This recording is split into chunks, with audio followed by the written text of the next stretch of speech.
Welcome to the Eddie Lamb Show. We dedicate this podcast to interviewing musicians of every kind, as well as online content creators on social media. Whether if they're starting out or if they're already on the rise and still growing, this show is all about having a fun conversation with our guests, talking about their favorite things that relate to their passion for their projects. Thank you so much for tuning in, and let's have that conversation. A band of talented artists who laugh together, write cool songs, and play well on stage demonstrate a fun example of musicianship and chemistry. They have one of the most hilarious names, they love connecting with people, and give it their best to showcase their talent through live, raw performances. We sat down with one of the members of this band to talk about the music, interests, and even deep discussions on art and its impact on social issues. Our guest for today is Rob Martin from the Vancouver band Nippleback.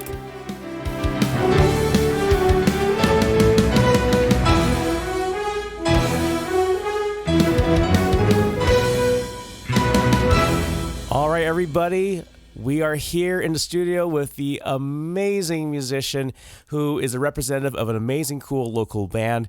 They have a really cool garage rock sound with a different variety of other sounds, too, that go with their albums and whatnot. If you listen to them, you will enjoy what they do. I've heard their stuff. And their sound reminds me a lot of other bands such as the B-52s, the Buzzcocks, the Hives, you name it. If you listen to them, you'll see what I mean. But we have a representative here who is part of this amazing band. We got Rob Martin from the band called Nippleback. Rob, welcome to the show. How are you doing today? Hey, I'm great, Ed. It's great to be here. Really looking forward to talking about music and sharing some backstory and, letting the world get to know us. And yeah. Awesome. Well, tell us a little bit about the rest of your bandmates. Who else is a part of Nippleback? Well, we are a four-piece currently. My wife is lead vocalist and songwriter. That's Sarita Baker. She plays a little guitar and some keyboards on the side as well. Mm-hmm. She came to the band through a series of bands, including a brief sojourn as the drummer in a thrash metal group back in the 80s, I think. And then a few other bands in the Southern Ontario region, and then she moved out here, started playing in a band called Jelly Farm, which was primarily made up of animators. Really? And yeah. Wow. And that was how she landed a gig doing the music for What About Mimi. So, and that was her musical claim to fame. And then she had played in Jelly Farm with a few other people. Mm-hmm. Jerry Fournier was in that band, and Mo Sherwood was in that band. Yeah. And Jerry was one of our founding members and was her first husband.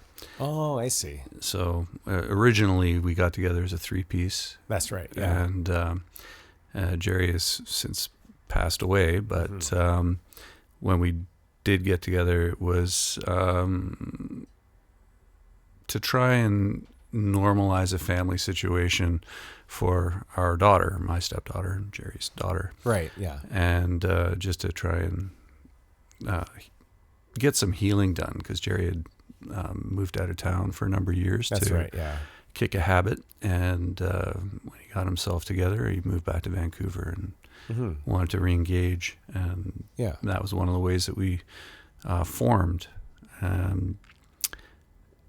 We eventually felt we needed more oomph. We were an acoustic, 2 guitars and 3 vocals kind of folk thing. Yeah. And so then we added Chris Stagg on bass. Okay. He had played in a couple of bands with Jerry in the early 2000s, I Wow. believe. Okay. And he's a great guy. Yeah. He plays in a number of other groups as well. Yeah. We're his originals group. He Wow. plays in a couple of he plays in a Tom Petty cover band. Oh, And okay. Yeah, yeah. You know, he's around. You know, he's a great, solid, straight ahead kind of rock and roll bass player. But Right. Yeah. but he can jazz it up and, you know, walk it a bit with some of our weirder numbers, and you know, I think he adds so much to it. Yeah. So he's more flexible that way. Yeah, very much so. And he also he's able to sing higher vocals than I can. Mm-hmm. So he really helps, because we started as a 3-part harmony group, Right.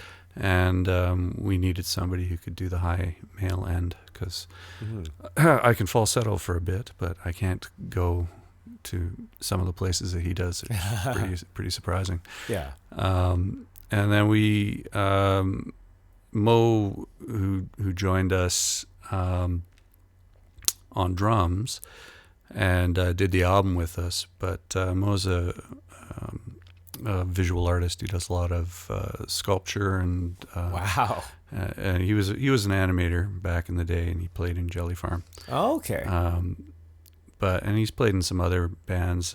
Gold Star, I seem to recall, was one of his earlier bands, and Waltz Darling. Okay. He was playing drums with those guys for a while too. Right on.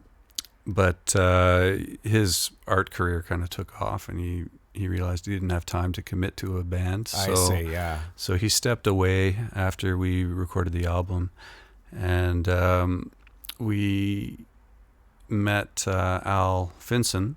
Yeah. Actually playing an open mic out at in Langley. Which open mic was this? I'm trying to remember the name of the farm now. Silver Creek. Oh, Silver okay. Creek Farm. So in the summer they were hosting an open mic. Yeah. And it's quite an idyllic place to go, right? You go there, and you're in the country, and they've got sheep and ducks and animals wandering around, and you can goats hilarious. and stuff, and you can pet them and you barbecue if you want to, and you know, you make a picnic of it, and then they, you know, as the sun starts to go down, you play some songs to the people who are there. It's good. It's funny because my wife grew up in Langley, and she would dig that so much. Yeah, it's a lot of fun. It was very relaxed. Yeah. And you know, but it's outdoors. You know, you don't often get to play open mics outdoors. No. And they had a nice system, and it was a very supportive group. Yeah. You know, Of course. Yeah. a lot of the players out there. I think during the winter they play at the Bez, and then they go to Silverbrook in the summer when the Bez isn't operating. But of course, you have to bring some bug repellent, because come sunset every summer, you're going to get bitten for sure. It's there are some aggressive insects.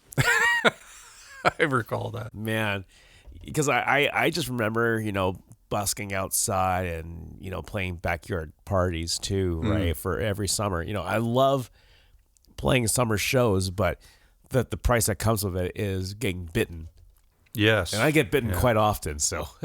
Yeah, I seem to be off the palate of the mosquito now. I think I got eaten so much when I was younger. Okay. That maybe they don't think I'm a good feed anymore. Is there science behind that? I don't know if there is science behind that, but like I noticed when I was a kid, you know, the first time I went to camp, I came back with a couple hundred mosquito bites, and then the next year I came back with, you know, like 70, and then after that it was, you know, five or six, and now I just don't get eaten that much. I mean, the numbers just keep getting lower. Yeah. Either that, or, you know, maybe I'm running at a lower body temperature or something. I'm 1 foot in the grave. Right? Oh my goodness, yeah.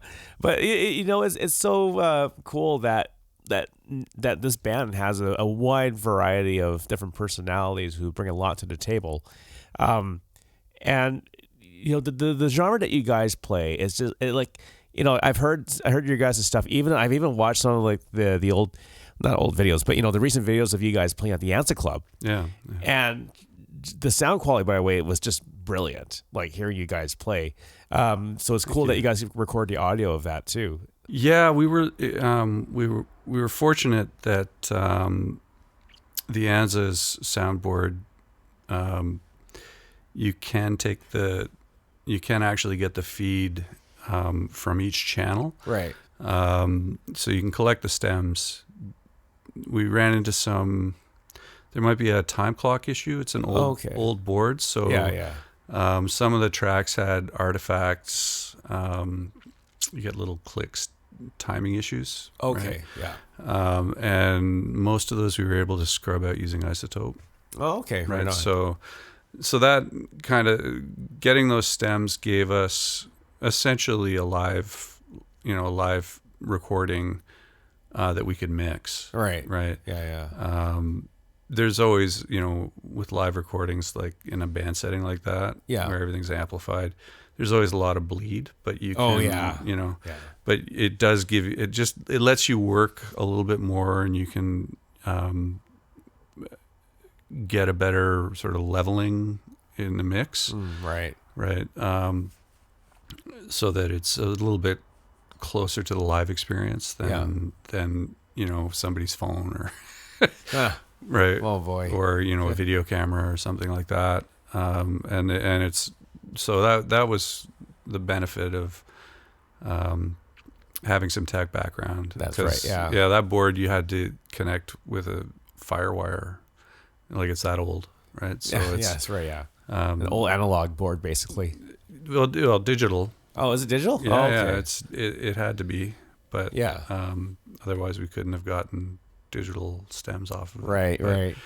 But it was a nice experience. I mean, I would recommend it to people. I know. Yeah. I know Salvador, who sat in on that set with us on the keys. That's right. Yeah. Right, and he's the mixing genius behind the album. No kidding. Yeah. So he's quite a good engineer, and nice. And we were.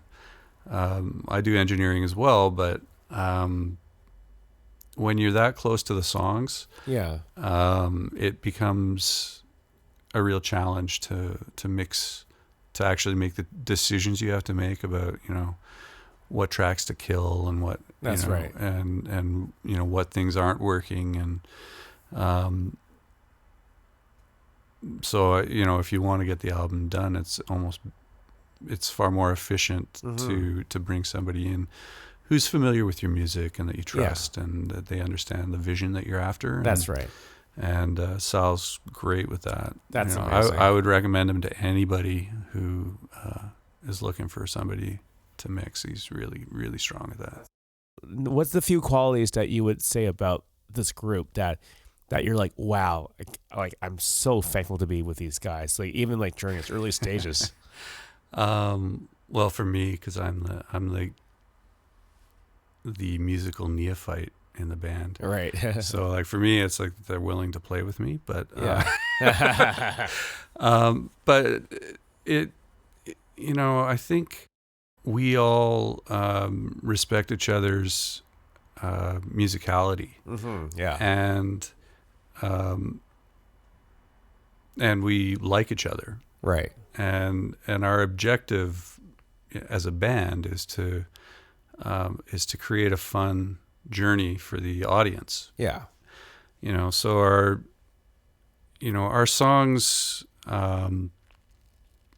they slam together, multiple genres. Yeah. It's almost, we don't actually have a rule, but it almost feels like we have this, like, don't do anything for more than 30 seconds. Right. Kind of mentality. Yeah. But, that's the stuff that makes it fun for us. Yeah. Right. And, we hope makes it interesting for the audience. Right. Yeah. And, exactly. Yeah. That's really what we're after. And we make music that we really enjoy making. Yeah. and we try to perform it with as much fun as it is for us, right? Yeah. And that's what we're trying to do something upbeat. That's right. Yeah. And to make audiences happy, Yeah. right? And I maybe it's the world has a lot of grimness in it these days, right? That's right. Yeah. And it's really easy to join that party, right? And to be True. You can point at just everything, and find problems and not be positive, but as entertainers, and I think you need positivity, you need hope. Yeah, that's right. Yeah. And I mean, I wrote, and I still do, write songs with dark themes. Yeah, right. That's right. Yeah. And my wife challenged me to write happy songs, or to write not sad songs. And it didn't have to be that there wasn't anything difficult being dealt with in the subject matter, but you had to find a way to flip it, or to make that light at the end of the tunnel not be a train, right? That's right, yeah. Like to give people hope. And people look to artists, yes, to talk about difficult things, but also to find something hopeful in being human, and sharing that perspective, right? Because it's easy to get dark. I deal with depression myself. I take a pill every day to keep the black dog at bay. And and music is it gives so much energy, and it can be positive or it can be negative. And I think for us, we're all older. I'm the youngest, and I turned 56 on Thursday. You don't look 56, by the way. Oh, thank you. Yeah, I've been trying to get in touch with my inner cherub. But we're all of us, trying to find the joy that we get in music, and it gives us energy, and it really it makes it feel worthwhile. Fixating on bad things and not seeing any potential for good is, I think it's for me, it's the country of teenagers, right? Like it's, and it's not to say that we shouldn't be realistic about difficult things, but I think that if we treat every problem like it's insurmountable, it will be. Right. And, so obviously I may not change the world in a song, but just being hopeful is I think is a valuable thing, and it's a valuable thing to put in music, and it's a valuable thing for listeners to hear. And I think that's an important part of it too, because I know they say it's really cool when an artist takes their audience on a journey, right? And I think part of it is, that I've seen is that they talk about some really serious stuff, like you mentioned, but at the same time, there's going to be some great tunes that also has that message of hope, of what's of the potential cool outcome that's going to happen to that made this artist a much stronger person. And I think it's really important to have artists who can influence their audience this way. I agree. There isn't any genre that I don't listen to. But what differentiates good from bad for me is that you tell an interesting story that somebody wants to hear. That's right. Right. And, you can listen to lots of, hip hop and gangster rap and heavy metal and like that Norwegian black metal, and, or even the blues, because it's pretty depressing too. Or the blues, right? jazz, torch songs. I mean, like there's all sorts of, sadness. I mean, there's the unrequited love song is a genre in and of itself, I'm sure. Yeah. And the angry music is, essentially since punk happened. That's right. Yeah. It's become very popular to be angry young people with guitars. Yeah. And I appreciate it because I went through all those stages. Of course. Yeah. And I think it's good to be able to be angry. Yeah. And to say something meaningful about how society works. But I think it's even better to be able to identify a problem and offer up some kind of solution or opportunity for progress, or that just being angry isn't enough. That's right. Yeah. You need to be, you need to activate. Yeah. In response to finding solutions. Right? That's right. Yeah. And that's not to say that every song needs to be, an anthem and a slogan and but like We Are the World or whatever like that. Yeah. But we, whether we like it or not, as songwriters, we are messages. Yeah. Right. And we have to be responsible for our messages and about our messages, and be thoughtful about how that message will be received. Yeah. So I do. I put a lot of thought into the lyrics I write. Right, I know that Sarita does. Yeah. But at the same time, like I don't often tell people what my songs are about. I think, and I see a lot of that. I go to lots of open mics. I see lots of artists. Yeah. I run around supporting bands whenever I can. Yeah. Find the evening off. I go out and I see something. Yeah. Because I love music, right? Yeah. And I love songwriting, and I love hearing what other people are doing. Yeah. But I hear so many people explain their songs to me and then play it, and it's like, I mean, I understand that the message that you're trying to get across is important. Yeah. To you, but when you explain the song, it either means the song doesn't explain itself, or you're not letting me connect to it in a way that's meaningful to me. Interpret it. Yeah. And so there's a real danger to that now suddenly I can't appreciate it anyway. So maybe it's a subject that doesn't connect to me. Right. And then how do I appreciate the song?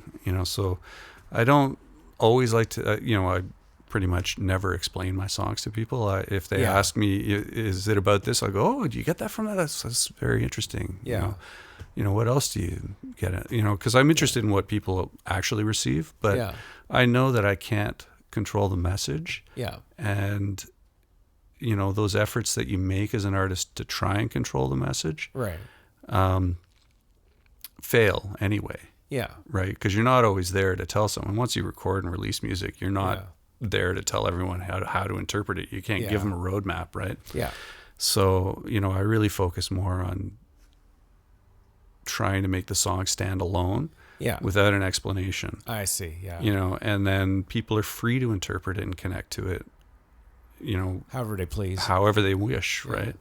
And I've had some surprising responses over, to songs and interest, like, oh yeah, I can see that, like it's interesting, but my mind had never gone there. That's right. Yeah. Well, speaking of the content in your music, and of course you have the Ansel Club performance of it on video. What about Mimi? Oh, yeah. And that was Sarita was singing that one too, right? And yes. I'm just like, wow, I'm like, wow, I can tell like you guys were having a blast playing that one live. Oh yeah. Yeah. That's a funny video too. Yeah. Because I don't know, like probably, watching it and not being in the band, you wouldn't catch all of this, but there were so many funny things that only happen on stage. Really? Like I'm changing guitars, but I'm taking my time. Oh, okay. Because I know that I don't really need to be on the guitar until the solo. Right. Right. But Salvador, who's looking at me with a look of horror, like, why is he dawdling? Like, what's Because this the guy? song's like, what are you doing, what are you man? doing, Why Rob? aren't you? What are you doing? You know, he looks and I'm just like, yeah. Oh my goodness. And then That's I, so I like put the guitar on and I'm tuning it, and then I forgot to turn the tuner off. So then I start playing and the guitar doesn't play. Yeah. And then I turn the tuner on and then I play, and I realized I didn't change because I had been using an acoustic. So I had like a really floppy pick and I didn't like it. Right. So then I had to swap picks, and then I finally get in for the solo. Uh-huh. We do the solo, and by the end of the song, I'm pulling something off the bottom of my shoe. Right. And it was like one of these face gems that from Sarita's, like she made up her eyes so they would dazzle. That's right. Yeah. And one of them had, it was hot up there, so we were, Right. we rocked so hard we were sweating, right? Right. Of course. And yeah. it had fallen off of her face and it glued itself to the bottom of my shoe. Oh my goodness. And I thought, I was, I was having trouble identifying when I was actually pushing a pedal because I had this bump in my foot all the time. Oh my goodness. And it turned out to be that, and that's all in the video, which is that's hilarious. kind of hysterical. But And that's the thing too, because despite all of that, like I said, I can tell you guys just had a blast doing that show on stage, well, especially with that song, right? oh yeah, it's a favorite. Yeah. Now was it you who wrote it, or was it Sarita that wrote that one? Sarita wrote that one. Right on. Yeah, she wrote it. Oh my! It was God, it must have been 2000 or something like that. So that long ago, hey? Oh yeah! Wow. Yeah, or even earlier like late 90s. Yeah. Because it was a theme song for that cartoon. For the show. Yeah. And that show ran for a few years, and and that's a throwback for some people in that demographic back then too. Yes, yeah, and I guess the funny thing was that she was asked to write a theme song for this show. Yeah, and the song that she wrote the theme song for was originally called "I Want an Anaconda." Really? Yeah. So, and then when they were recording the theme, she hadn't come up with a new lyric. Oh, okay. And so she was filling it in with la la la la la, and the show director loved that sort of flighty kind of girlish sound. Of course, yeah. And so they were like, "Oh, I don't need a lyric," because she had a chorus, and so they worked with that. And then when we decided to do the song and record it, we reintroduced the "I Want an Anaconda" verse, and extended the solo and turned it in. It's hard to believe that we almost doubled the length of the song to make it like 2 minutes, right? But that was just kind of so we could remember, and then we brought kids in on the recording, and it was a lot of fun. But we just it's hard to feel bad in surf rock, right?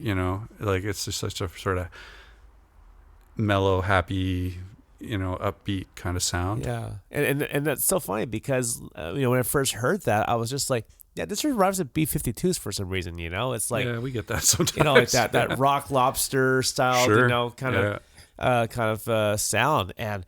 But I gotta give props to Sarita because the fact that she wrote this for an animated series, and now she can proudly say that she's up there with Bruce Coburn, who wrote the theme to Franklin. Oh, right. Yeah. And not too many people knew the fact that it was Bruce that wrote Franklin's theme song in the first place.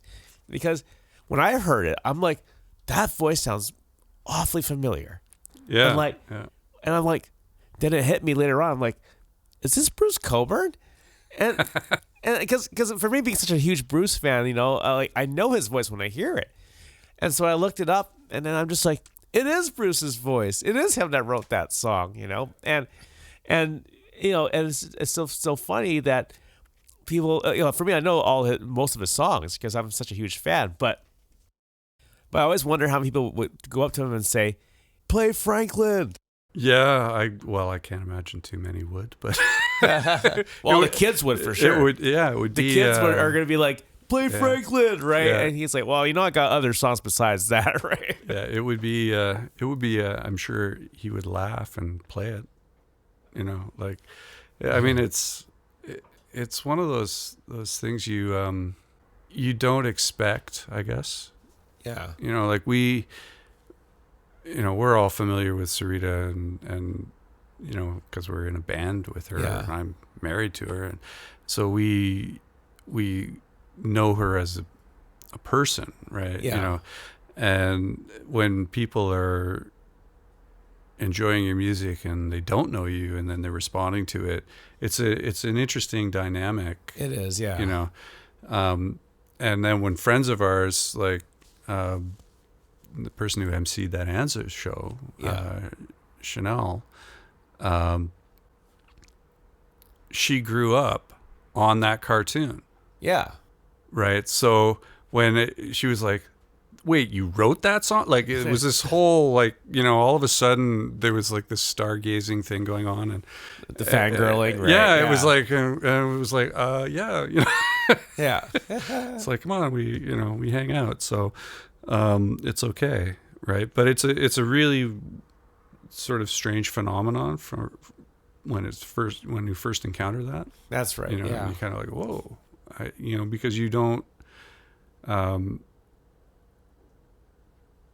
you spend a bunch of time believing in your music when nobody else does. That's right. Yeah. And then the first time that somebody believes in it too, it's like a shock. Yeah. Right. Oh, okay, wait a second. It's real, right? Like it's not just what I think. It's like other people can think it too. And, and it takes a bit to get used to that and to, and then to enjoy it, but also to find a way to, let a little bit of the air out of the fan, like not, to make them dislike you, but to humanize yourself. Yeah. Right. To normalize the conversation a bit. Yeah. And that's a challenge. Yeah. Because, I'm an introvert by nature. Okay. Yeah. But,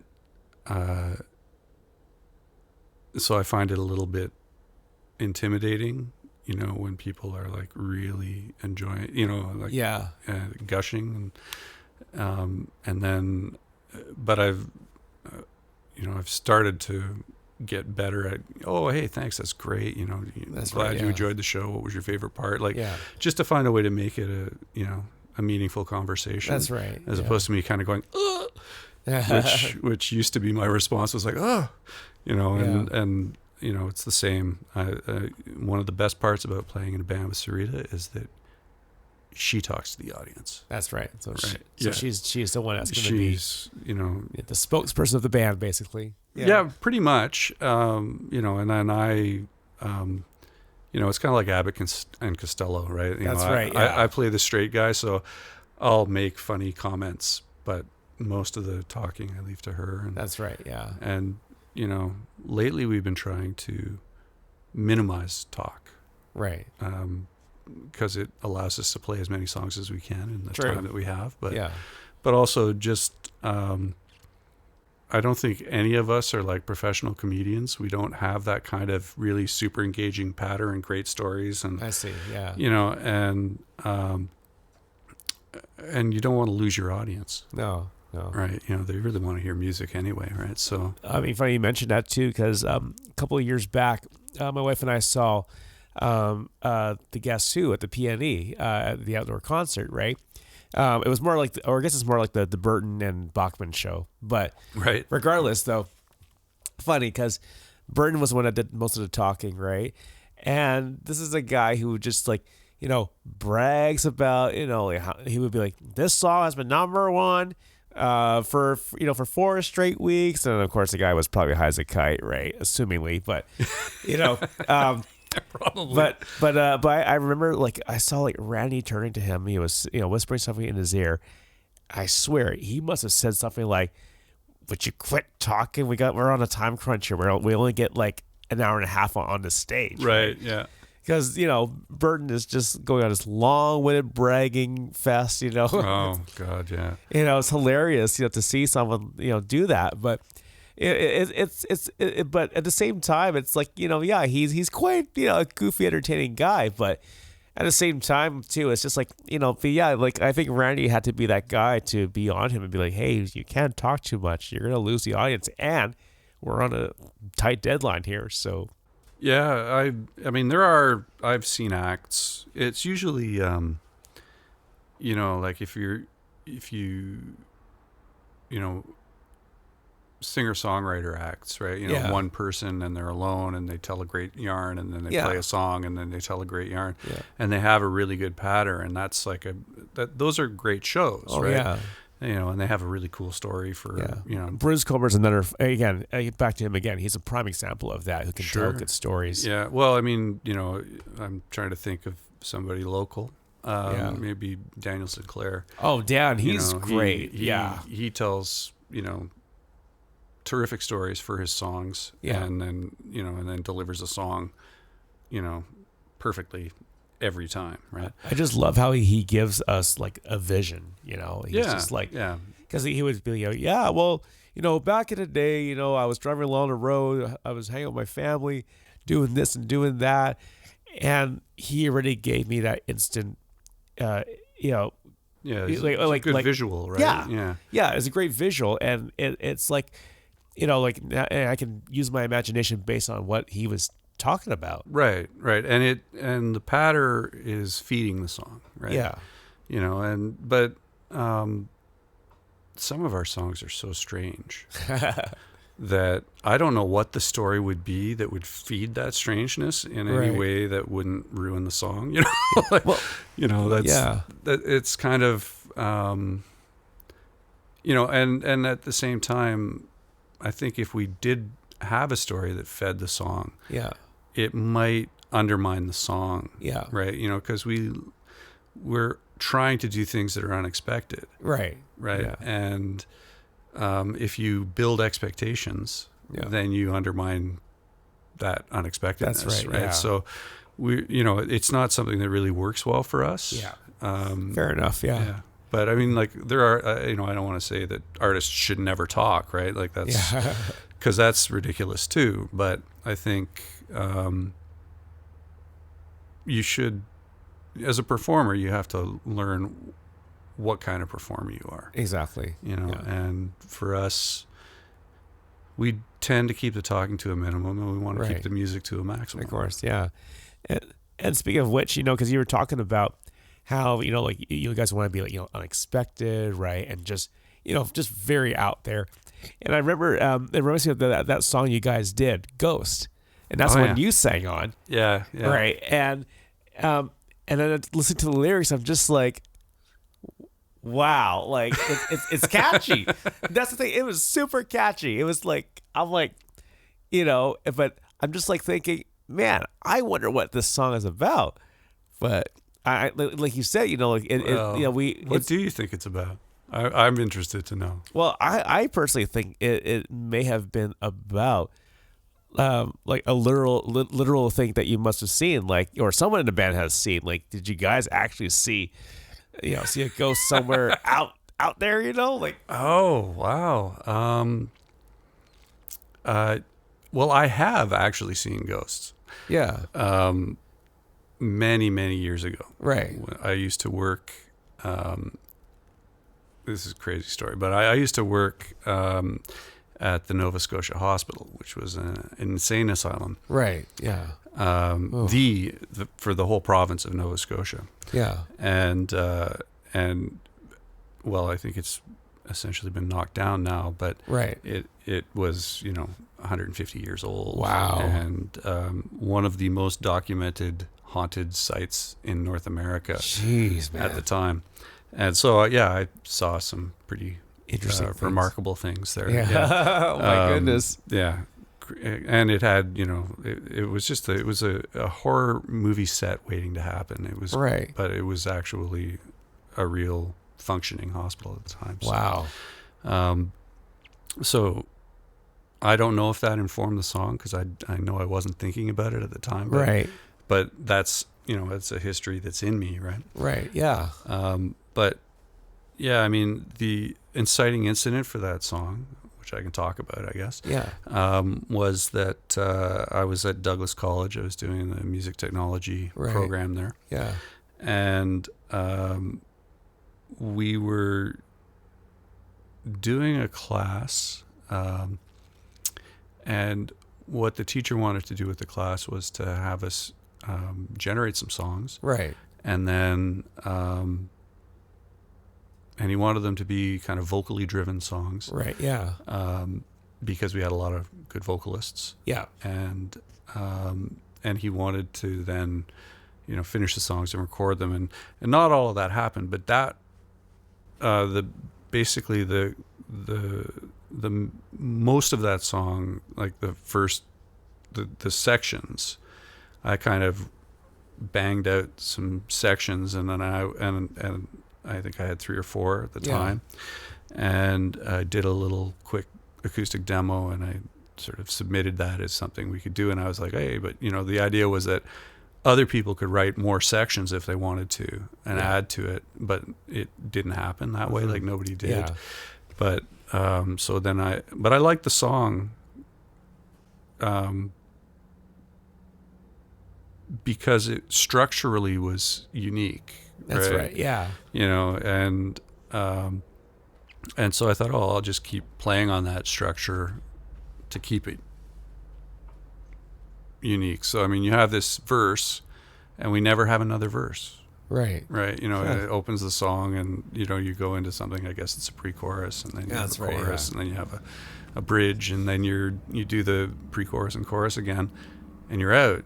And it's like, but it seems to work. It steams along, and, it's fun.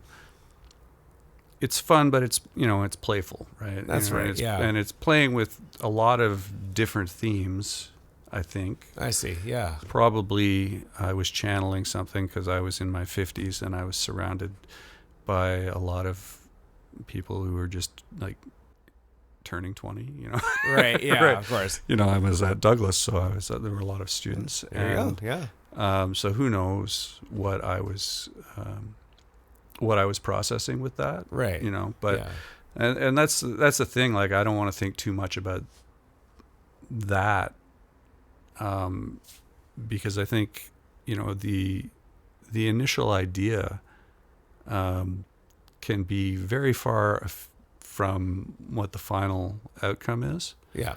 And if you stay attached to the initial idea, it doesn't really let you kind of channel the stuff that's subconscious, that's unconscious, that just kind of gets into your work, and if I broke it down and really tried to figure it out, I might not like the song anymore. Right. Right. Of course. Yeah. Fair enough. From a psychological standpoint, who knows? Right. I mean, we certainly, we do as much as we can to make that song like comedic. That's right. Yeah. And, that's, I think that's what I love about that song. Yeah. It's literally got a punchline in the middle that pays it off. Right. That's right. Yeah. And, you can't do that on every song, but no, it's not nice, on every it's nice to have one, right? Yeah. Yeah. Well, speaking of comedic, I mean, the band name is just, of course, it's the spoof of the band that Chad Kruger runs, but who? What band is that? Oh, who is this mystery band? Oh, I don't know. I can say, but here's a hint. I think they're living here in BC. That's all I'm going to say about that. Yes, we do live here in BC. Oh, you mean the other? Yeah. Oh, yeah. The other group. that other group. Those guys. Yeah. But I'm just like, oh, right. Okay, that's a great spoof name for that said other group. But just the fact that it's like you can't forget that name because it's just so hilarious. Like, that's kind of how we ended up with it. Yeah, was when we got our first gig. We needed a name. Yeah, we didn't have one because I didn't realize I was in a band at the time. Right. And we spent an evening, as bands sometimes do. Yeah. I think we had, a meal and some drinks. Yeah. And we started trying to come up with names. And Sarita came up with that, like, really early on. And we were like, we all laughed, and then we were like, no, we can do better. And then we spent another 3 hours like tossing out random names, and no, that's not good enough. And we kept coming back to that name because every time we heard it, we laughed. Yeah. And we thought, well, that seems all right. And then we did like a search and didn't find any other bands with the name. So it's not on the interwebs. Thank goodness. And yeah, it's like if you put Nippleback at that time anyway, if you put Nippleback into Google, what you got was like nipple replacement tattoo artists and stuff. Okay. Yeah. Okay. Yeah. So you didn't really, there wasn't a musical element to that. Right. I've heard now that, and this is unfortunate because it's certainly not our intent. It's not anything that we're about, but now Nippleback is in the urban slang dictionary or whatever as some kind of derogatory term for ladies without big boobs. Oh, which I really? Yeah, I'd never heard, and I've never heard it used in that context. But someone said, "Oh, have you heard of this?" No, and that's not what we're about. Yeah, yeah, exactly. And I mean, I don't think that we had any kind of main point, right? But one of the things that we do, at least as songwriters, Sarita does this more than I. Yeah. But we don't like how the language is becoming is going through this process of stigmatization around words, right? Right. And so some people struggle to say nipple, right? And we think that when you stigmatize something as simple as a nipple, right? Yeah. People can't have normal conversations about things, right? That's right. So I know that she's worked penis and vagina into a song. Oh my goodness. But it's none of it is sexualized, right? Like it's not, but they're simply words, and they're being used as words, right? But there's an effort to normalize some of the hang-ups that language of late has had. Yeah. I'm tired of hearing silent sections on songs on the radio. Right. Because we're afraid that we might offend the sensibilities of people. Right. Yeah. In a world where we can poison the biosphere to the point where we're facing existential threat, somebody is worried about whether or not Rage Against the Machine is swearing in Bulls on Parade. It's a bit counterintuitive. Or like what was the other track? Killing in the Name of. Killing in the Name of, yeah. It's got the F-bombs right there. Yeah. It's like, and it's just such a, it seems like sometimes we're censoring things out. We're focusing on the word. Yeah. We're not focusing on the context. Right. Or the content. Yeah. And whether or not that is actually legitimate. Yeah. And I think we need to give our heads a shake. Yeah. Because I can assure everyone in the, who's terribly worried about the young minds of our youth. Yeah. That the schoolyard isn't any cleaner today than it was when I was a kid. Right.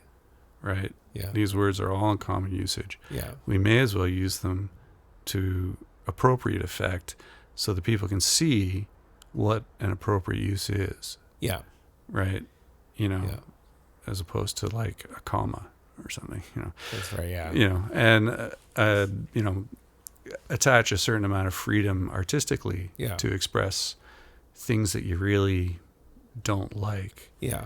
But I think if we did more of, if we allowed more of it, then it would become less of a tick in certain genres of music, and it would be a word that was a choice, as opposed to everybody's doing it, man. You know, because I rarely use blue language in my songwriting. Yeah, but that's me, right? Yeah, you know, and but I don't ever question artists that choose to do it. Yeah, I'm just like, you know, if you're doing it, what's the payoff? Yeah, exactly. Right. And if you're not thinking about that, then why are you doing it? And you know, context is so important when it comes to art too, especially when we're writing lyrics for a song or poetry, you know, and it's so, and this is something that kind of comes to mind too, is that, you know, when it comes to context and, you know, even like if you want to discuss art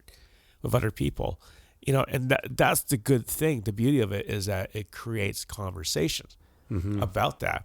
And if people are talking about, you know, the piece that you write, you know, it's like, well, it gets people talking, and that's the beauty of it. And I guess the bigger question is, can we have this conversation as mature adults without having to butt heads every time? Like anything that someone writes, you know, and, you know, we have a good discussion about it.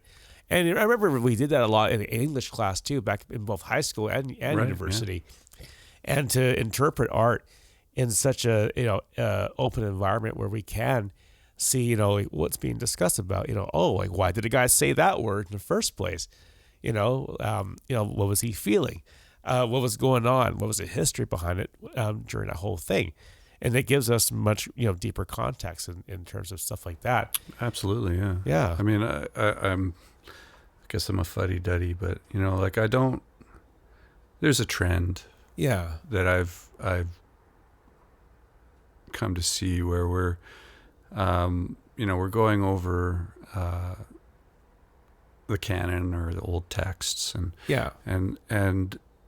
pulling them out of schools. Yeah. Because they deal with, you know, issues like racism.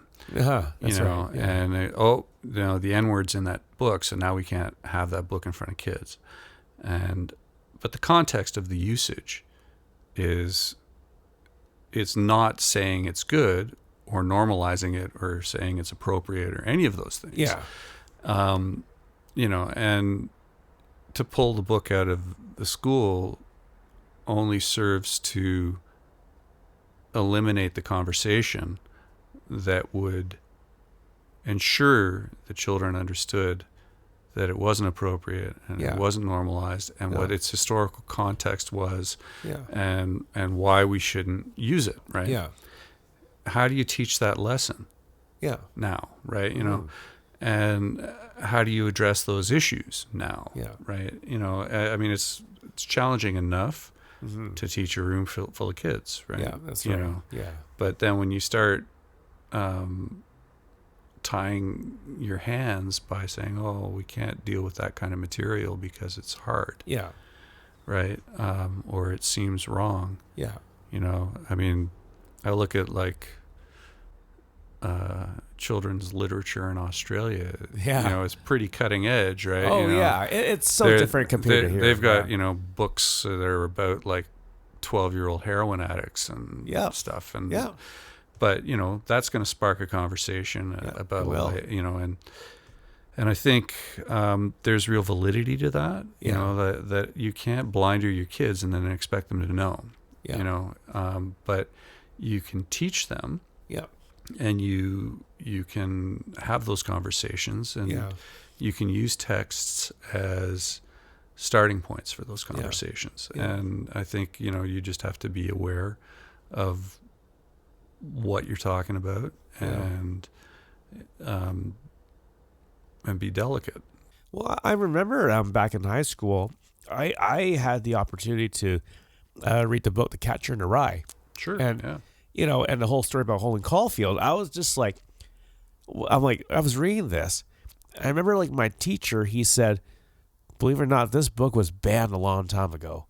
I'm like, It's been recently banned in Alberta, I believe. recently? Really? Yeah. It's up to the 2020s. Really? Wow, Yeah. that's interesting. Yeah. Because I remember like just like looking at that, and I'm just like, I'm like, wait, this book was banned? You're kidding me? And my teacher was just like, no, it was. And I read the whole story, and I was just like, man, like this is quite a crazy story. Reading this whole thing, and. But I just couldn't believe, I was glad I read it. I was glad I read this whole thing. And despite the fact that, it had some foul language in there, like, here I have a 15-year-old, 14, 15-year-old reading this. And I'm just like, wow. Like, but back then they wouldn't allow it because there was foul language and adult content that was being discussed in there. Right. I can see why they wanted to ban it. But if you see the bigger picture of that story, like, you learn from it. For sure. Yeah. I think, what we should be doing is helping teachers explain the problem. Yeah. That's right. Yeah. Not getting rid of artworks that are products of their time. Yeah. I mean, what was that? A Dire Straits song that has been banned? Money for Nothing. Oh right? yeah, of course, because he Right. said the F word. Right. Yeah. because he's got the bundle of sticks reference. Right. Yeah. Yeah. And but he used a word that rhymes with maggot, but yeah. yeah. But in the context of the song, he's taking on a character of a blue-collar schmuck that you don't like. Yeah, that's right. Yeah. Right. And he's essentially portraying behavior that is bad. Yeah. Right. That you shouldn't emulate. Yeah. And then we're going to censor the song so that people can't come into contact with an example of bad behavior. Yeah. And learn that it's bad. Yeah. And not do it. Yeah. And I'm obviously in this context, I'm speaking from a place of privilege. I'm not struggling to come out in a world that may not accept me. And I understand all of that. Yeah. But I also understand that you're not going to make that schmuck go away or by not educating people that this is unacceptable behavior. Yeah. Right. If you say that pointing out that behavior is unacceptable, which is kind of what's happening when you censor that song. Yeah. You're undermining the ability to make people who should feel ashamed ashamed. Yeah. Right? That's right. So, and I maybe I'll get a whole whack of backlash for that. I don't know. Yeah. but this is why we have this conversation. But this is why you have the conversation. Yeah. I mean, I would be totally happy to be told why I'm a bad person for having that opinion. Yeah. But I believe that, if you want to illustrate bad behavior, you have to let art do it. Yeah. Yeah. Right. It's almost like, you're telling the story of, let's take an example, a movie of your favorite superhero. And it's a classic thing of story of good versus evil. And when you show the villains of that story, you show why they're the villain. Yes, they do bad things, right? Because they do bad things. They do bad things, yeah. They are destroying a city full of innocent people. They, or they stole, millions of dollars, all that kind of stuff, right? And the hero is stepping in to save the day. Right. Yeah. And so when the hero saves the day, the villain goes to jail or they have a different demise. But regardless, they're showing the consequences of what they did that was so wrong because they wronged innocent people. And so the hero comes in to save the day, and the villain has now gotten what they deserve. Right. They're just desserts. Right. Yeah. Justice has been served, basically, on a silver platter. Just like that. Yeah. And I think that we, I mean, I like that there are people who are concerned about how language is being used. That's right. Yeah. But I think that some of the tools that they're using are ineffective. Right. right? They're just, it's literally, they're just putting, paper over holes, right? You know, there's still a spike in the hole, and if you step on it, you're going to injure your foot, right? Yeah. And, I think it's a weird kind of transference, Yeah. where we're distracting from the real issue. That's right. Yeah. And that's not really helping people. Mm-hmm. Right. Oh, okay. Well, we'll just eliminate this word from the language. I'm like, great. The human mind and the way that it works with language is, even if you eliminate a word, it will invent another one. Mm-hmm. It will, and you're not doing anything by eliminating that word to educate a person about the wrongness the word represents. Yeah. You're telling them that the word is wrong. Yeah. Right? You're not correcting the issue at all. So it's not a productive way to evaluate language usage and to have a discussion about what's wrong. Yeah, that's right. I'm actually glad, you and I, we can talk about this, because I feel like that's, and this is what opens the world to, even to our, our students today. This can open their minds and be like, again, like you said, it's really important that we, either educate ourselves or we at least have conversations with people who can, help us along the way to know about whatever subject matter it is, even when it's talking about terrible things. Yeah. And I think this, I'm actually glad, that, like I said, you and I talking about this is like, this is how we get the dialogue going. And this is how we actually can, maybe it may not change the world instantly, but at least this is a good start of it. Yeah, I think so. I think that the, I always laugh when I hear the conservative pundits referring to cancel culture and in my experience, it's often the creators of cancel culture are actually are conservatives, right? It's kind of, censorship does not come out of a progressive liberal idea. Right. Right. And that there is now this idea that you can fix something or someone by eliminating them. Right. That's like saying sticking a criminal in prison stops them from being a criminal. It doesn't. No. Right? It doesn't change anything about them. No. It just changes anyone's ability to access them. I mean, what's that? Was it Kevin Spade or whatever? Usual Suspects and Kevin Spacey? Spacey, right? Yeah. So, I don't condone his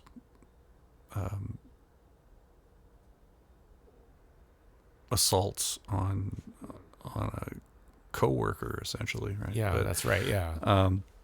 And I think those are, that kind of activity is not helpful to anyone, but that's not going to, stopping watching his movies is not going to make him a better man. Right. I think, we need to address the action, right. And do something about that. I don't know that getting rid of, the product of his work is going to do anything other than, rob us of art that other people were also involved in. Right. That's right. So,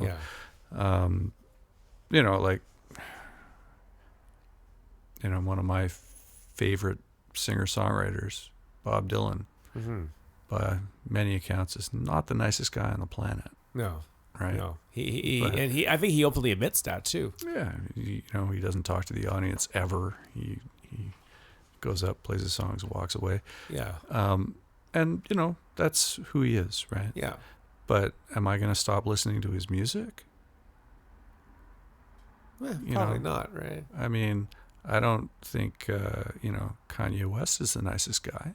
No, he's. Should I tell everyone to stop listening to his music? That's the thing, because he's quite an interesting character. He is, and he has some interesting views, and and that's the thing too, because there's some darkness in there. A few of us on this podcast have actually talked about that whole thing when he interrupted Taylor Swift's speech back in 2009. Yeah, and there's the thing. And I remember, like, when I seeing that, I'm just like, like, you can't erase what happened, because it is a part of our musical history now, right? Yeah. Like someone like Kanye interrupted Taylor's Taylor's speech, and you could say that is an awful thing he did, but you can't erase that. But what can you do with that? Like, going back to what you were saying, but that can be an example that we can look at and study that to say, this kind of work ethic is wrong in our industry as a musician. Yeah, I mean, and as a human being too. But yeah. I don't understand why he would do that. I mean, I do, in the sense that I understood that he thought, was it Beyonce or something that he? It was Beyonce who helped redeem Taylor, actually, after that. Yeah. But he thought some other artist deserved the award. Yeah. Right? He said, I'm gonna let you finish, Taylor, but before you do that, I just want to say, Beyonce had the best video of all time. Just saying. Right. Yeah. So it was kind of like, he was. I think he was making a comment about fairness and stuff, but he wasn't really making it clearly, right? No. And there was probably a better way than, trashing a 17-year-old person's coming of age moment, That's right, yeah. But, like, he's a shock guy, right? So the shock factor, it's part of what he's doing, but... Yeah. I don't know that we want to. I don't want to enter into his headspace. You know what I mean? Like, but I think that he could have delivered that message. Yeah. In a much more productive way. Yeah. And a much less harmful way for the other person. Yes, right. Right. And I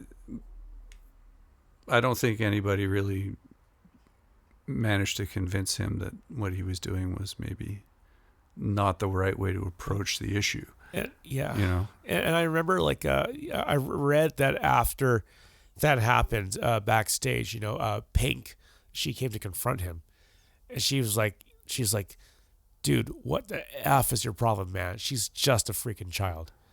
Yeah. You know what I mean? Yeah, exactly. And I don't know if he was listening I don't know, who knows. But yeah, I think what you were saying, like, because if I was, pretending if I was in that situation, if I was Mr. West and that happened, right? Yeah. If I was to express that opinion, I would want to do it maybe after the show, after this whole event is over, or social media, sure, or something like that. I just, I'm sure that in his mind, he had it. There was an issue that had nothing to do with Taylor Swift. Right. That he wanted to address. That's right. But that issue wasn't really addressed, and it's still, being addressed now, right? Like, the voting bias and all that sort of. That's right. Yeah. But he didn't raise the issue. Right. Right. He just trashed that artist. Yeah. And if he wanted to raise an issue, he should have raised the issue in a different space. Yeah. And pulled some stats and said, what's going on here? With actual careful planning. Yeah. Gone to Rolling Stone magazine or something and got a cover, right? Like, he could have done that. Yeah. He had the power to do that. I think he could have pulled that off if he had, and that might have a good planning pushed system. That issue forward faster. Yeah. Instead of making him look like an angry guy taking that out on sort of an innocent bystander, right? Yeah. And that's the thing. Without that proper planning, he looks like a doofus when he just did it on the spot, just like that. Well, he does, but he also undermines the very presentation of the issue that is important and should be addressed. Yeah. Because he makes it look like it's only somebody who's being a colossal jerk, right? And so people aren't seeing the issue; they're just seeing the conflict between these two artists. Yeah, and that's what it looks like now, like a battle between these. Yeah, these two. I mean, people. I don't dig the Drake Kendrick Lamar thing either. There's probably some if there's a real issue with the Drake thing, maybe a diss track isn't the place to make that. Probably not. You know what I mean? No. Like, it's like, might want to talk to the authorities if that's an issue. If that is, yeah. And if it's not, then maybe not. Maybe you don't do that, right? Exactly. But you move on. Yeah. And speaking of which, I find that the environment that you and I are in with our local scene, I feel like there's been such a great, strong community with the roster that we've been hanging out with the last couple of years. I met you from the open mic circle, like about a year or so ago. One of the things that was hard for me, for a guy who's been in the scene for such a long time, all my previous musician friends from the open mic scene, they've either, moved away from the city because, it's just so expensive over here. Yeah, no doubt. And it's hard for them to raise their families here, right? Or, they've, maybe they've advanced their careers in music elsewhere, and, good for them, Sure. and as they should, right? So then I had to start again. Be like, oh, okay, well, gotta make some, new friends within the scene. And it was so awesome to, hang with you guys, to hang with like other people, like Alan Morgan, Jason, aka Small Lebowski, Dan Sinclair, Gavin, and Elissa, right? Us, and all those folks, and Charlotte, Jordana. Am I missing anybody else? I think we've Dave Doyle. Maybe? Dave Doyle, Dave Crawley. the Daves. These are the Daves I know. Neil. Yeah, that's right. Yeah, His Elliot. last name is escaping me. Elliot. Yeah, Elliot. Obviously. Elliot, yeah. All these people. We've listed, and many more, by the way. So that's still a quarter of it. But it's such a really great roster of the people we've been hanging around with, and we've grown our friendship with these guys, over the last year or so, and I feel like this is the kind of stuff that at least I personally enjoy, is the community sense for the open mics. And I don't know how you feel about that, because like to see you at these open mics too, I think it's really cool. You and Sarita have been getting yourselves out there. And then the next thing you guys and Elliot, Nippleback and Elliot, doing a show at the Anza Club. Yeah. And it was just cool to see that. He was so surprised that we asked him. Really? He was surprised? Yeah. Really? Yeah. Well, I don't know that, I guess it was very unexpected. So yeah. I don't know why. His music is great. Yeah. He's a great songwriter. He does really cool stuff. Yeah. I love the kind of Beach Boys, Pet Sounds sort of quirkiness in his chord choices and his vocal layering when he records. It's really nice. I'm looking forward to his new album. Of course, I know he's got one on the go. That's right. But yeah, that the scene is great. Doing open mics, it's a wonderful place to kind of keep up your stage chops. That's right. Yeah. And sure.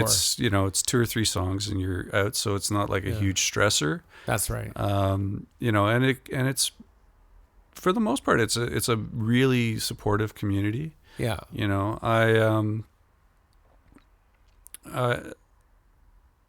I think back to when I first started playing in Nova Scotia, and of course that was where there was tons of live venues and tons of places to play. Yeah. And open mics were a place where the new people were kind of mentored by the older ones. That's right, yeah. And that's a really healthy thing. You get feedback, you get songwriting ideas and tips, and performance tips and Yeah. stuff. And and I know, like, there, some are run better than others. Yeah. Right. I think at Trees they do one of the best jobs. Props to Mark, because for that. Mark D'Souza is he's really organized. His changeovers are rarely more than 2 minutes. Yeah, that's right. Yeah. He organizes, if he's got several keyboard players, he kind of packs them together. That's right. So yeah. you only have to do that big change once or That's twice. right. Yeah. And I think that those are you have to appreciate the people who run these things, because That's it's right. hard work. It's not Yeah. easy. And it is an opportunity for new performers to learn performing. Yeah, that's right. And I always try to keep that in mind Yeah. when I go, because I know on a couple of occasions, Mark, because it's so popular there, Yeah. Mark gets caught up. And if he has to turn people away, he usually tells them, come next week, I'll make sure you get in. And Yeah. then if they do come and they're a little bit late, or, if you're not there by like 6:45, you're probably not making a list. Yeah. And he's been stuck, and I've given up my spot, and I said, Yeah. put someone in. Yeah. And I have to keep it in perspective, right? Yeah. I've played open mics, and I get gigs, and and that space it's really for the new, right? Like, it's for the people who are getting their chops, and That's they're right, they're yeah. learning how it works, and you're there as an example. Yeah. Right. Like, if you're seasoned at all, then Yeah. you're something that people are going to emulate or learn from. Yeah. Right. But you're not essential. Well, that was the thing, because I remember, I was at that point where, I started coming back to open mics, again, it was pretty much like after the COVID restrictions were lifted. Mm. And I have a huge appreciation for it way more.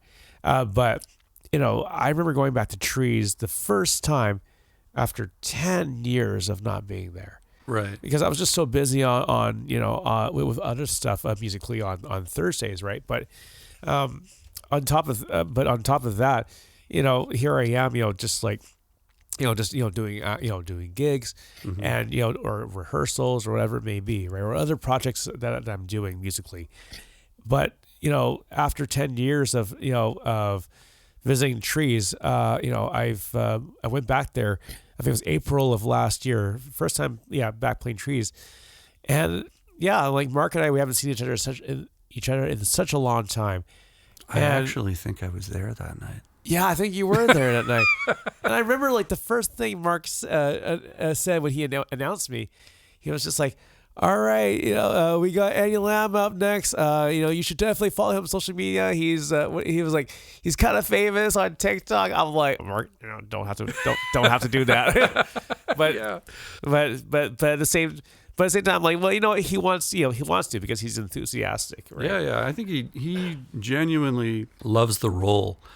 He does, yeah. Of keeping live performance happening and bringing new people into the scene. Yeah. And I think it's a critical role. Somebody has to do it. He does, yeah. It's better to have somebody who cares. Yeah. Than somebody who's not really caring about it. Exactly. And you can tell when someone just does it just for the money, right? Yeah, for sure. Yeah. But I would say give big props to like Mark, Jason, to Sean from the Yukon. Yeah, although, is he running one now? Because that whole batch thing kind of fell apart. As of January 2025, nothing's happening for his hosting on open mics. I hear he's writing a book. He is, and he's been doing artwork as well. And right, yeah. Sean is, for those of you who haven't heard Sean yet, guys, check it out. Sean from the Yukon as a musician, incredible guy, great singer, but he's also a great visual artist, and he's writing a book right now as we speak. So whatever's going to happen, you reminded me, we got to get him on a show one day. Yeah. I think he'd have some good interesting perspectives. And Stories and stuff to tell. I think he's Dene from up in the Yukon. I believe so. Yeah. Yeah, I believe so. Yeah. And so, I'm sure I've been to the Yukon. That's right. It's a worthy place for storytelling. Oh, yeah, I bet for it sure is. it is. Yeah, I bet it is. Cool.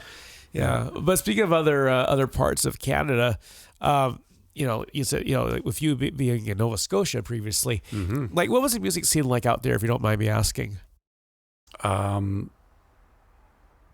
Well, let's just say that it's not hard to find a venue in Halifax. Oh, okay. Like there's a ton. Yeah. So growing, music is widely appreciated. Right. By the culture. Yeah. In the East Coast, and there's a ridiculous number of bars, and most of them do live music. Right on. And I haven't lived there for 25 years now, but when I go back, there's always, if you want to go see music, there's places to go. Right.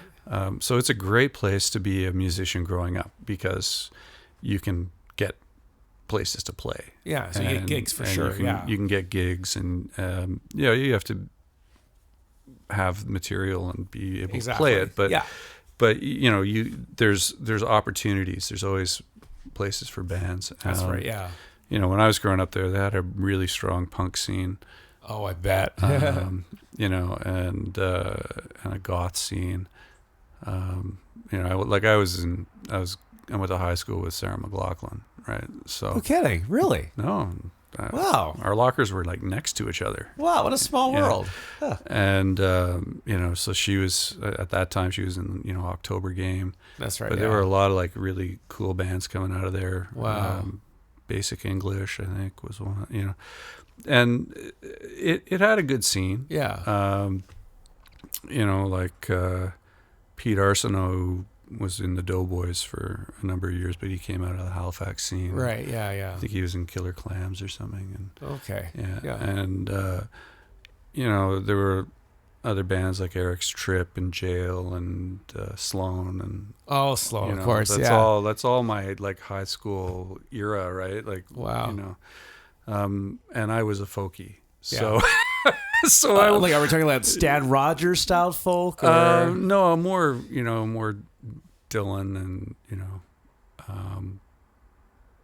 Leonard Cohen. Okay, yeah, Bruce Coburn, that kind of folk. Yeah, that's right. Yeah. But that's not to say I listened to everything, but what I played I wasn't in a band in those days. Right. And then eventually I was in a band that came out of a songwriting collective. Okay, so we got together every Sunday. And then we took some of the songs that we had kind of hammered out in that collective and played. Yeah. And then started playing around town with those. And we called ourselves Every Damn Sunday. For it was a very on the nose name. Wow. That's exactly why it happened. And that was the band I left behind. Wow. When I moved out here. Wow. Yeah. Yeah. So you had quite a history out there in Nova Scotia. Yeah, well, it's fun. I think people just love music there. Yeah, and they love live performance. Yeah, I think it was the first city in Canada that hosted the International Buskers Festival was in Halifax. I think it was them. Yeah. And it was, it's just part of the culture there. Right. Yeah. When you have a party, it's not unusual for a couple of guitarists to come out and people to sit around in the kitchen and play music and drink too much as it happens. Like I say, that's the reason why I was mentioning Stan Rogers, because I remember that video where he was singing Barrett's Privateers. Sure. There's a video of him and his buddies in his kitchen table, around his kitchen table, just singing that song a cappella together. And I'm like... Yeah, it's like the national anthem of the Maritimes. It is, Barrett's Privateers. Yeah, exactly. Sorry to Rita McNeil, who probably wrote the national anthem. Anyway. Rita McNeil, that's a name I haven't heard in such a long time. I remember she had a TV show, Rita and Friends. Yes, yeah. And like that was supposed to be like her weekly show, and I remember she had all these stars on there, including Crash Test Dummies. Oh yeah. She was huge. Like Yeah. she was. I mean, she was a big deal. Yeah. In the Maritimes, and I'm not kidding when I say I think she probably wrote what, in my youth, Nova Scotians would have called the Nova Scotian National Anthem. Yeah. But certainly Barrett's Privateers. The only reason it might not be is that Stan Rogers is from Ontario. That's right. Yes, Right? exactly. So, yeah. But he wrote a lot of great sea shanty songs. Yeah. So, He was. I think he was gone too soon. Because I mean, of course, with the plane accident, right? But it's just that like how young that guy was too. Like he was only 34 when he passed. yeah, and prolific. Yeah. Like he wrote a lot of music in a short period of time, and good music. Yeah. And having tried to play Flowers of Bermuda, Yeah. difficult, challenging, beautiful music. That's right. Yeah. It's just a wonderful talent. Yeah, exactly. Yeah, yeah, and I'm so glad you even mentioned Bruce Coburn. Like we were talking about earlier. Yeah. I was like, okay, yeah. Yeah, no, that's why I'm glad you and I I was like doing one of these. Yeah, we're just pointing. If you guys can't see, we're pointing at each other when we discovered that we're both Bruce Coburn fans with each other too. Sure. So yeah, and because I remember the first time I heard his stuff, it was his 80s stuff, right? Thanks to Much Music, they air the videos for besides Lovers in Dangerous Time, but they showed Rocket Launcher and... Yeah, but you're missing all the great ones. Oh, yeah. And that's the thing, too, like if a tree falls, but then I went, then I discovered all his other stuff. Lions, Tokyo, Tibetan Side of Town, like those are my favorite ones too. But here's a funny thing that happened with in regards to Bruce Coburn. My wife had this boss, landscaping boss. Rest in peace. We lost him 5+ years ago, I think. But I remember when I first met him in 2011. And my wife and I, we were on our first year dating still, right? But she introduced me to her landscaping boss, Gary Leong, quite the character. And I remember in his van, he hoarded a bunch of CDs. Okay, he had a bunch of them, and I'm sure he was told by his spouse that that he had to get rid of a bunch of them. So what he did was that he gifted me this one Bruce Coburn CD. It's that one that had the song "Dream Like Mine." What else did it have? "Somebody Touched Me." What else was there? I forgot. But anyways, he gifted me that Bruce Coburn CD because I remember he said, "Hey, you like Bruce Coburn, right?" I'm like, "Yeah, of course. I'm a big fan. Here you go." Just gives me the CD. Nice. Without hesitation. And I listened to that whole CD. I'm like, wow, this is such a great album. And I think that album with Dream Like Mine, if anyone can correct me the actual year, please do. But I think that was in the early 90s, I would say, late 91, 1990 maybe? Yeah. Late 80s? Yeah. Yeah, but because I remember I got so heavily into Bruce Coburn, and it got to the point, all the bands that I was in, all the bands I am in, we always end up doing Lovers in a Dangerous Time. His version. You're not doing Mama Just Wants to Barrel House? No. Come on, man. Well, you know what? That's a crowd pleaser. But even or even his Christmas album, right? His version of Mary Had a Baby. That's actually really great. I play it every Christmas. Oh, nice. Just crank it up on my Christmas playlist. But I remember I finally got to see him live at Fusion Fest in 2014. Oh, wow. Yeah, yeah. And I know that you said that you told me before. Yeah, you were saying that you worked at Fusion Fest before also. Right? Yes, although the last couple of years I've worked there, and it's been almost entirely Bangura music. Oh, yeah, that's true. Yeah. But that's not to say that they couldn't get other artists, but I think that's what that's evolved into, I think. That's right, yeah. Yeah. But so 2014, Bruce Coburn played the main stage solo, acoustic, live. Oh, wow. And it was just so amazing to see him as a solo artist, solo performer. Although, with him with his backing band, that would have been so much fun too. Yeah. Because was it his violinist Jenny Scheinman, who would be on the previous tour. Right. She adds so much element into Bruce's live performance. To have a fiddle player, like it's amazing what strings can do. Yeah.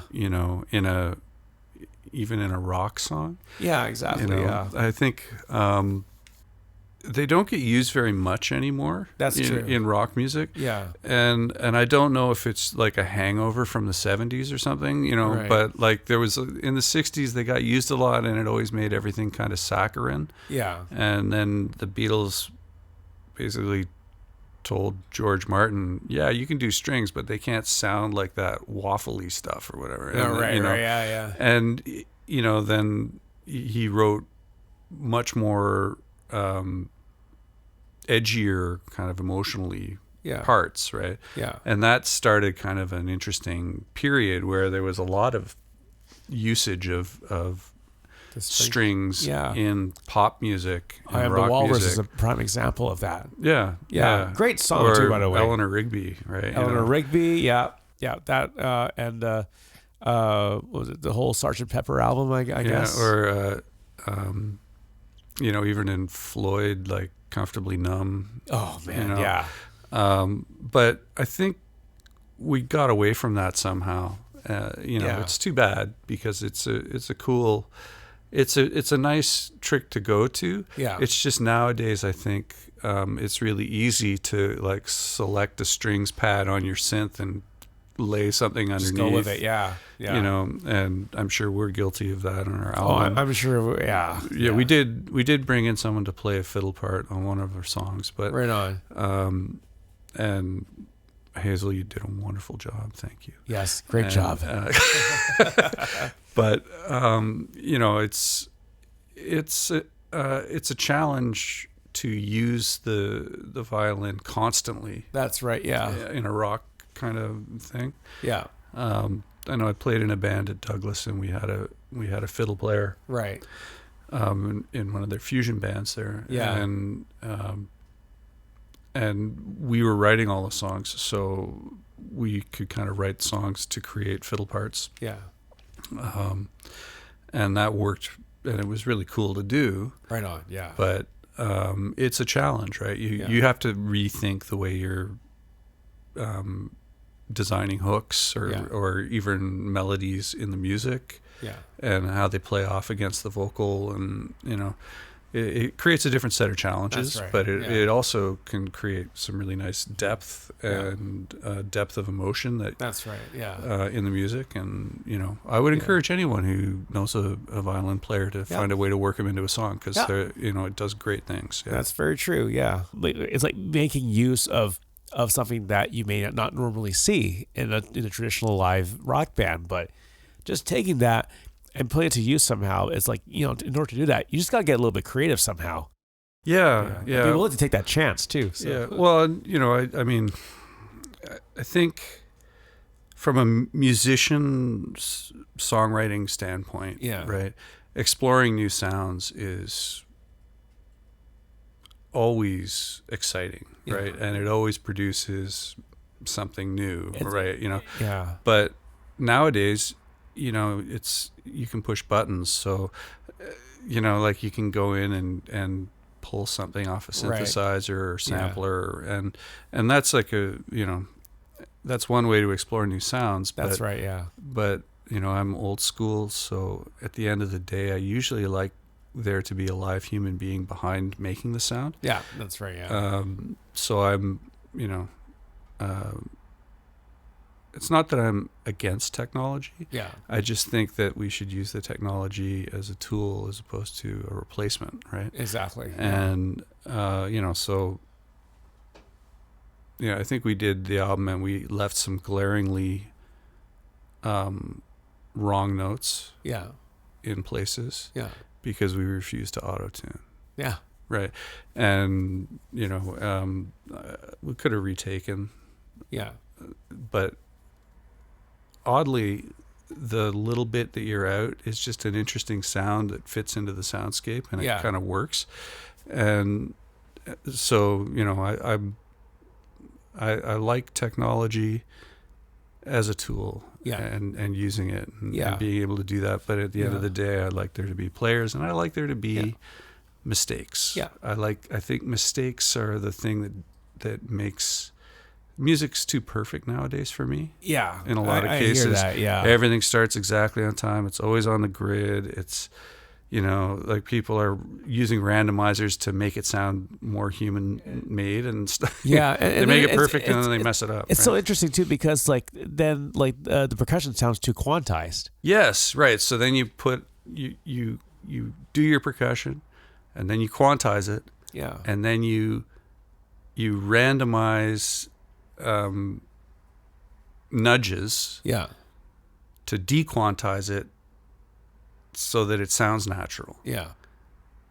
And I'm like, why did you take something that was natural, make it a robot, and then say that's not good enough either, now I have to un-robot it? What was all that about? Yeah.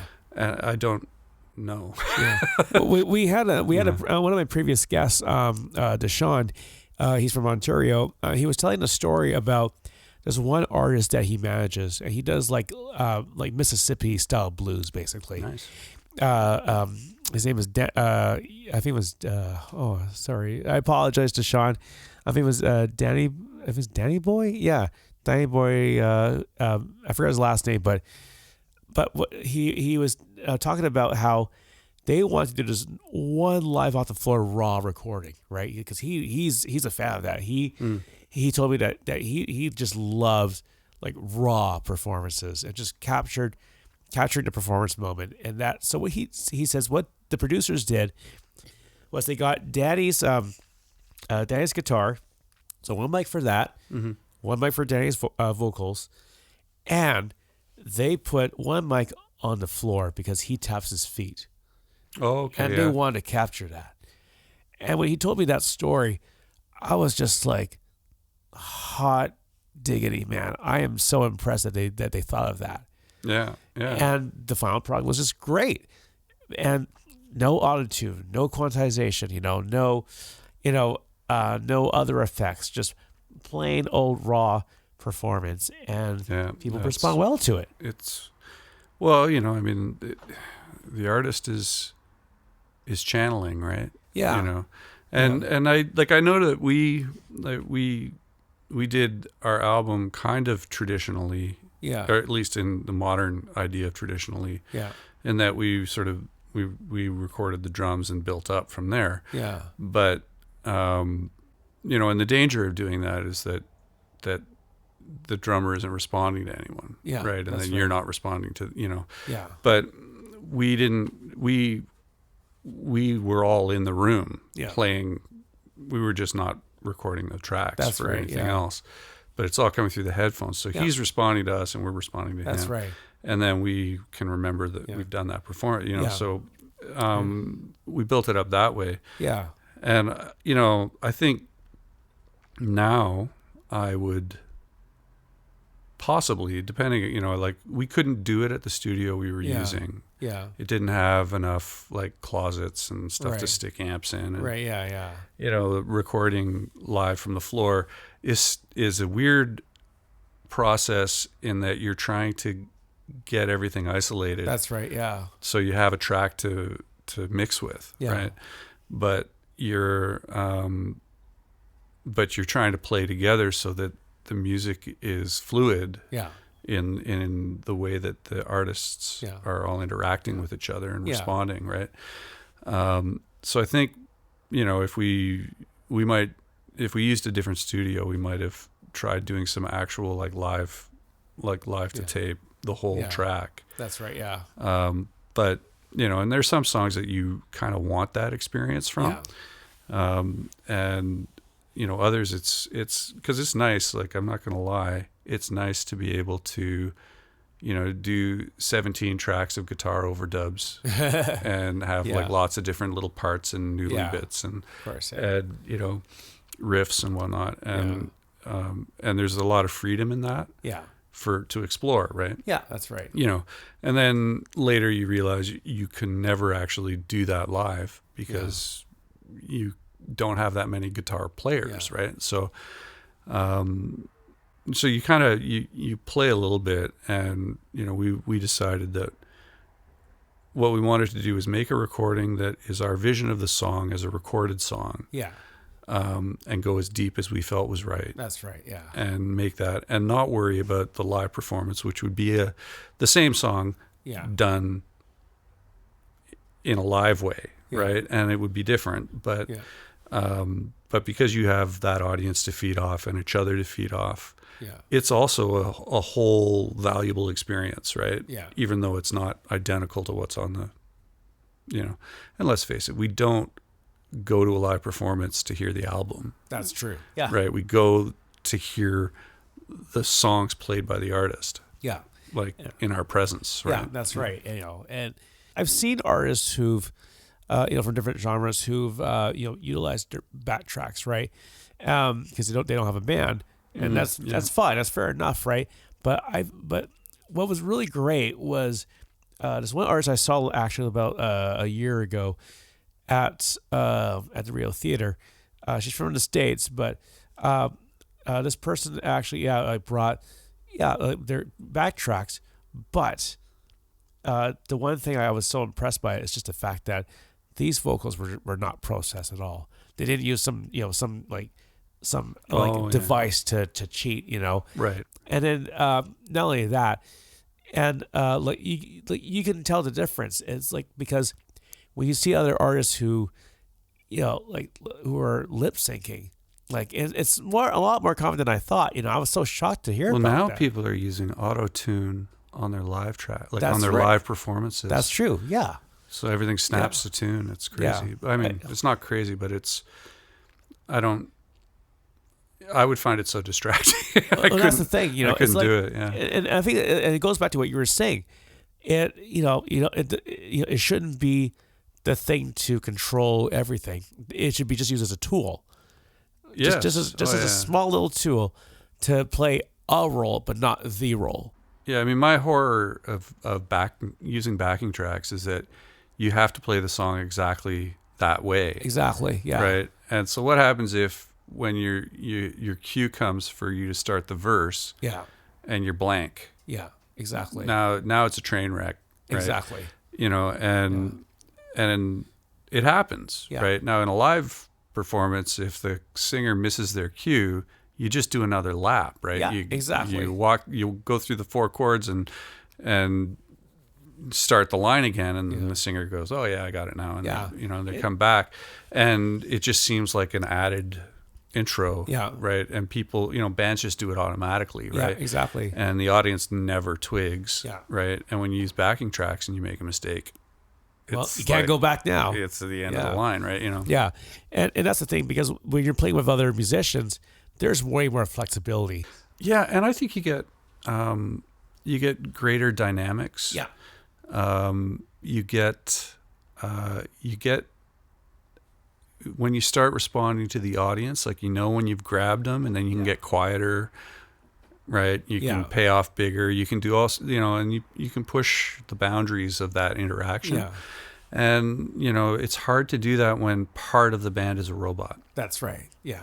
Or is just always going to be exactly the same, right? Yeah, and this is a thing too. Like I would just just to play devil's advocate a little bit here, going back to the use of backtracks. I think if you're going to be using the backtracks, you better be practicing your butt off with that to make sure you know when to come in, and when the song ends. Exactly. And so you better know your tracks so well from top to bottom if you're going to go that route. Oh, absolutely. Right. And from from my standpoint, the things that I think I'm supposed to be worrying about when I'm performing, are not that. Yeah. You know what I mean? Like, know I exactly shouldn't what be. you mean, yeah. I shouldn't be worrying about where are we. We're 6 beats into the track, and now I've got to start because I'm having a lesion here, and I don't. That's not thinking about channeling energy to the audience. Yeah, that's right. Hitting the right tone, and I don't mean by a note. I mean performance tone. Yeah. Right. Yeah. And having the freedom to make it unique, right? There's That's something, right, yeah. people have come to a live performance not to hear the album. They've come to have a unique one-time experience of those songs. Yeah. And you can't give that to them if you're delivering something identically because you have to. Yeah, that's right. And I think it kind of takes away from that shared experience of performance, right? Yeah, that's right. Like when you see certain artists, even like the big names too, who, let's say they have to go that route where they have to use, their backtracks, right? But now the bigger question is, and this goes back to the planning side of things, what are you going to do to bring that value to the amount of based on the amount of money people have paid to go see this show? Yeah. Right. So it doesn't look like you're singing to a karaoke track or something like that. Mm-hmm. But what more value are adding to that is there going to be background dancers? Is there going to be some cool like pyrotechnics or whatever it may be? But whatever, it doesn't matter what it is. But is your performance adding? Even though you don't have a band to back you up, are you still adding some sort of cool value that is going to make people's time worth it being there? Yeah. I mean, I honestly, I've never gone to a concert to see dancers. Yeah. But that's me. I'm kind of into the music, right? That's right. Yeah. But some people are going to a show to see a show. Like they want a Vegas extravaganza, Cirque du Soleil style stuff. Yeah. They want, I mean, there's a really cool local band, The History of Gunpowder, I think is their name. And, they incorporate like circus acts and stuff into their performance and but their music is great. Are they still around? Oh yeah. Yeah, they are, right? Yeah. They're still doing their thing. They just, I mean, they organized a bunch of Save the Wise Hall shows. That's right. Okay. Yeah. That's right. That's cool, right? Like they're doing all this stuff. I mean, also, it provides opportunities for out of work circus performers. But I think, there's something really valid about doing shows that are like super theatrical. And, that's right. Or who's another prime example? C.R. Avery. He's a local guy. Like he added a lot of theatrics to his stuff. Yeah. I remember the first time I saw him live, it was like, I think like the early 2010s. My wife and I and a bunch of our friends, we went to see him perform, even at like the smallest venue that you can think of. Right. But there was still a big lineup, and it like our time there was so worth it because he was so theatrical. He had these little bits here and there, and he had all these different guest stars that would come up and back him up too. And nice. I'm just like, I'm like, wow, like this guy is like a human theater machine, Yeah. Well, and it's like, it makes for a different kind of experience, right? Yeah. But, like for me, I think if I was going to do a show like that, I would need to have some kind of narrative through line. That's right. In the music. So I would have to intentionally write a song, like write a series of songs that connected and told a story and that I could somehow theatricalize around it. That's right. And it's not to say that I would never do that. Yeah. But the way I write songs now is kind of, I think I'm more like I write songs and then sometimes songs go together. That's right. Yeah. But I don't even limit myself to like a form or a genre when I'm writing a song. That's right. Yeah. You know, if I write the lyric first, which sometimes I do, I read the lyric and I might start trying to sing the lyric, you know, testing it out. That's right. Yeah. And then I'm like, oh, yeah, maybe this is a country song. And then I'll go in that direction, right? That's right. Yeah. Yeah. You know, or, but if I write the music first, then it could go anywhere. Yeah. Because I haven't got words, so I have no, you know, and sometimes, you know, I'll just be singing randomly to the radio. That's right. Yeah. You know, which I do a lot in the car, right? Oh yeah, you and I both. Yeah. And I'm rarely singing the song that's on the radio, but I'm getting melodic ideas. Right. And then I'm like, oh, I like that melody. Oh, that's Yeah. a cool hook. Yeah. And I'll take that home, and then I have to figure out what the music is that's supposed to be under that hook. And That's right. Yeah. you know, it's a different challenge, but Yeah. I don't say, hey, what I want to write is like a love story of 17 songs that I can get circus performers to enact while I play them. That's right. Yeah. That's a different, you know, that's like, if I was that guy, I'd be writing musicals, right? Like Right. I'd, Yes, you know, of course. Yeah. For Broadway. and- Yeah. but you know, other acts, you know, they do wonderful things and they're very theatrical, and they make it work. And you know, Genesis or Peter Gabriel or The Peter Gabriel era of Genesis. you know, Yeah. like well, both. But I mean, he kept being theatrical after Genesis too. Well, right? yeah, that's true. Yeah. Even like when I heard his hit was a Red Rain. Yeah, You know, I was just like, man, this is like next level epic for that time in the 80s, right? Yeah. I was like, wow. that was off. What was it? So I think so. the shortest album title ever. Yeah, exactly. But yeah, it had that Kate Bush duet on it. It is true, it's a yeah. good one, Talking about recordings and songwriting, circling back to Nippleback, you know, like, again, I don't know, like the live Anza show, because the production quality was so good audio wise, I feel like, you know, if I could just listen to it, don't even have to watch the videos. I could just listen to that itself, and it would be great. I could just put that on my playlist, the live versions of your guys' songs. If we released those live tracks as a release, as an audio release. Yeah.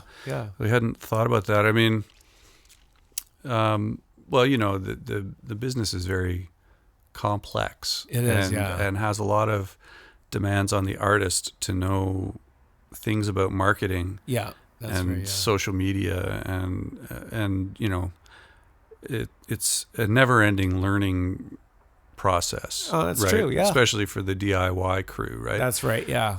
So we got that live recording and video made. We made that because when we were applying to festivals, Yeah. they would always ask for a Spotify Yeah. and for a live video recording. Yeah. Right. Somewhere. Right. Yeah.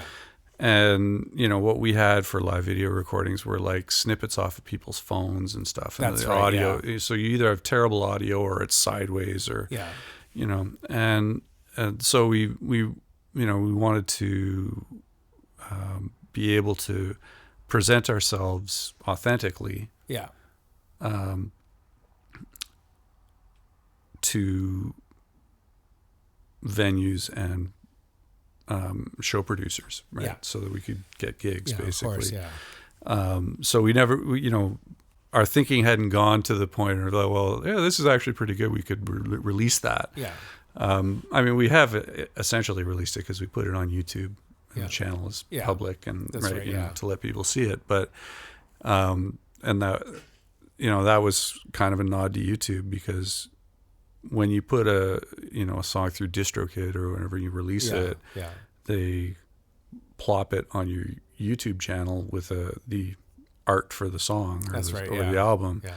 But then it's just like listening to the radio, right? Like Yeah, it's it just is, yeah. you know, and that doesn't do well on YouTube No, it doesn't. because nobody can see stuff moving. Like, you know, if you don't produce a lyric video at minimum or some or kind of some visual. kind of visual content, Yeah.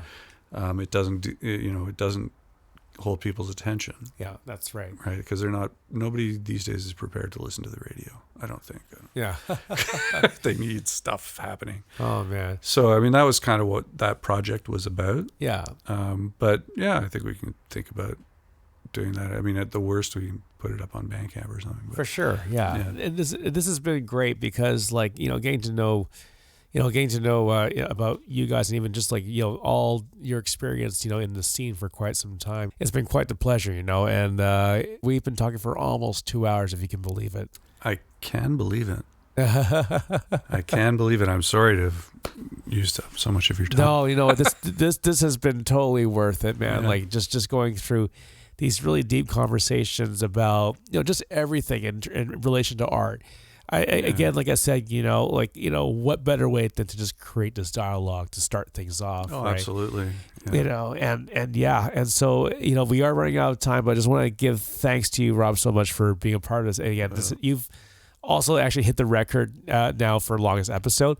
For quite a while, our friend Drew Story, he had the longest running episode, but you pretty much, destroyed him in that. And I failed to plug the show, too. I just realized. Oh, yeah. So where can people find you on the internet? Well, you can find us on the internet on YouTube at Nippleback Band, I think. Yep. We're on Instagram at Nippleback_band. That's right, yeah. And if you want to see us, you can catch us on Saturday at the Portside Pub. We're doing a show with Balkan Schmalkin, Hotel Empress, and Camellia Grove, I believe. Oh, okay. Yeah, some pretty cool bands. Balkan Schmalkin is really neat. They're awesome. Neat. They're a neat band. Yeah, good to know. Yeah, and I think the doors are at 6:30, and the live music goes till 9:30 or 10, and then they turn it over to a DJ. So awesome. Yeah. And I'll try to make sure this episode gets launched before that day. So again, guys, make sure you check out Nippleback, Rob and the whole gang. Great people, very talented. So make sure you check them out. Again, Rob, thanks for coming to the show. It's been a pleasure. Thanks for having us. Awesome. And we will see you next time. We hope you enjoyed this episode of The Eddie Lam Show, a podcast dedicated to interviewing musicians and online content creators of every kind. If you would like to be a guest on the program, feel free to send me an email at eddielammusic@gmail.com. That's EDDIELAM music@gmail.com. Don't forget to check out my website at eddielammusic.ca. That's EDDIELAM music.ca. You can also follow me on social media. Username is Eddie Lam Music. That's EDDIELAM music on TikTok, Instagram, and YouTube. Thank you so much for tuning into our program. In the meantime, stay in touch, stay safe, and as always, stay awesome.